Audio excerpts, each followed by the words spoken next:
Loshak. We're talking right now with Scott Kellen from SixCentSports.com, and we're about to talk about the Tampa Bay New England game. Scott Kellen, thanks for being back with us this week. You got it. Thanks, Peter, for having me. All right, give a little plug for SixCentSports.com before we get into this game.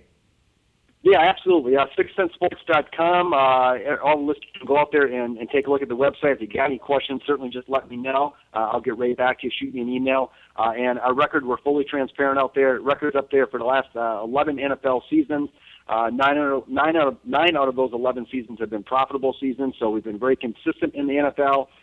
So if they have any questions, go out there, take a look at SixCentSports.com. We explain the whole package in terms of how we release the bets and whatnot.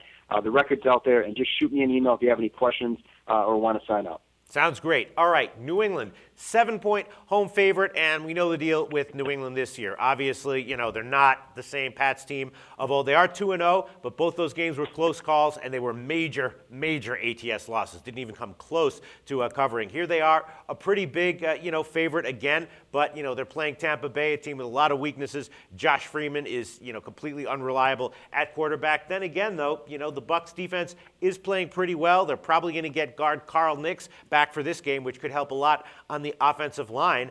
And I guess, the question here is just, is New England going to make some improvements on offense? Is Brady going to start connecting with his receivers? If so, then, yeah, maybe you might get a classic New England margin win at home over a crappy team, and New England -7 is the play. If not, another close game, and Tampa Bay +7 is the play. What do you think?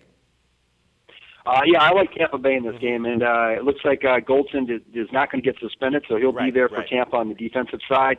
That'll help, obviously, if they get Nix back. That certainly helps.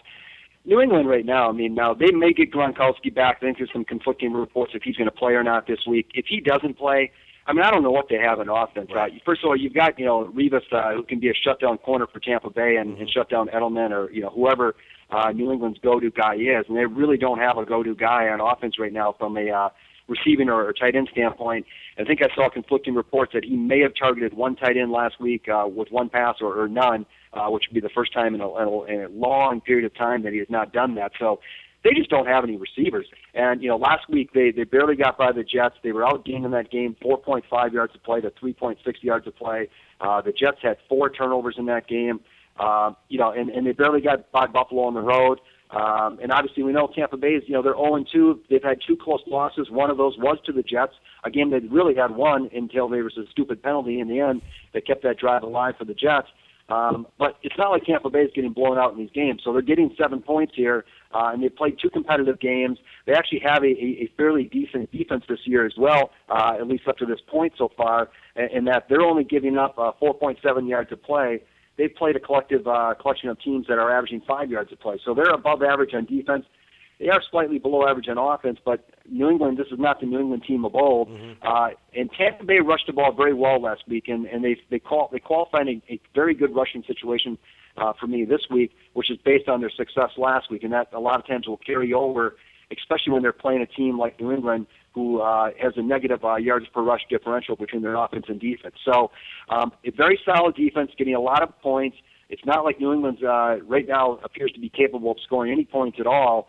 And so when you can't score points and you're not scoring more than 20 points or so in a game, it's going to be enough to win a game against the spread when you're laying 7 points. So I think Tampa Bay is a very good play here. And in the standpoint, they have some big-time receivers. Who knows what you're going to get out of Freeman. He can rush the ball with Doug Martin. And if they can do those things against New England's defense is actually showing up as somewhat above average this year. But, until they do that consistently, I still don't know how good their defense is. And so if Tampa Bay can control the ball a little bit in this game, getting a whole bunch of points, and they have a good defense against a New England offense that is not been that good offensively, it's not like New England is going to put up 35 points in this game unless some turnovers happen. Obviously, it could be a little bit better if Gronkowski comes back, and that would make a bit of a difference. But if he's not back, I just don't see any way New England's going to cover this spread. I agree with you. There's a lot. The more I look over this game, a lot of positives for the Bucs. They got the fullback back last game, and that helped Doug Martin a lot. And again, Carl Nix might be back in the lineup. As you said, Revis makes a big difference with New England's already weak receivers. I'm seeing a close game here. Tampa Bay +7. Thanks so much, Scott Kellen. Talk to you again next week.